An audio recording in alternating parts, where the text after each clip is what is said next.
என்னங்க அடிக்கிறீங்க? அடுத்த அடி உனக்குதான். என்னங்க அடிக்கிறீங்க? இதுக்குதான் புருஷன் பொண்டாட்டி கிளம்பி வந்திருக்கீங்க. அண்ணே இவனை நிக்க வச்சலாம் பேசக்கூடாதுண்ணே. வேற என்ன பண்ண போறீங்க? டேய், அதுக்கு நீ இப்படி அட பண்ணுவீங்க? ரோகிணி, ரோகிணி, ரோகிணி, முடியல ரோகிணி.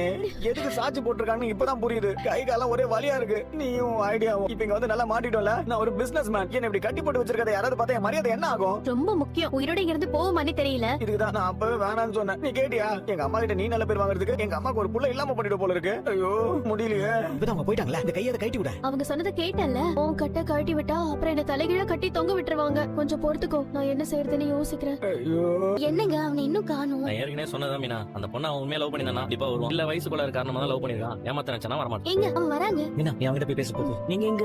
நான் தான் அவனை போன் பண்ணி வர சொன்னேன். நீங்களா ரதி ஃப்ரெண்ட்னு சொன்னீங்களே? அப்படி சொன்னாதானே நீ வருவ. நீ பண்ணது உனக்கே நியாயமா இருக்கா? ஒரு பொண்ணை ஏமாத்தி இருக்க. இல்லங்க அது வந்து லவ் பண்றது தப்பில்ல. ஆனா அளவோட பழகணும். வீட்ல பேசி கல்யாணம் பண்ணிக்கணும். அதை விட்டுட்டு இப்படி கல்யாணத்துக்கு முன்னாடி அந்த பொண்ணை கர்ப்பமாக்கி இருக்க. இதுக்கு தான் நான் அன்னைக்கே அத்தை கிட்ட சொன்னேன். ஏன் மேல திருப்பி விட்டுட்டீங்க?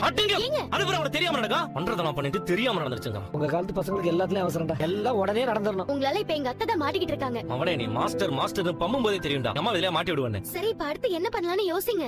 டேய் நான் சொல்ற மெசேஜ் உங்க வீட்டுக்கு ஃபோன் பண்ணி ரதி வீட்ல இருக்கறேன். நீங்க எல்லாரும் கிளம்பி ரதி வீட்டுக்கு வாங்கன்னு சொல்லு. என்னடா சைலண்டா இருக்கற? ஒருவேளை சும்மா பேச்சுக்கு சொல்றானோ? டேய் நீ அந்த பொண்ணை கல்யாணம் பண்ணிக்கணும்டா. அதுக்கு இல்ல சார், என் வீட்ல எல்லாம் ஒரு மாதிரி. டேய் பல மாதிரி ஆளுங்களை பார்த்தாச்சுடா. எந்த மாதிரி இருந்தாலும் நான் பாத்துக்கிறேன். நீ முதல்ல போன் போட்டு உங்க வீட்டு ஆளுங்க எல்லாம் வர சொல்லு. ஏங்க என்ன பண்ண போறீங்க?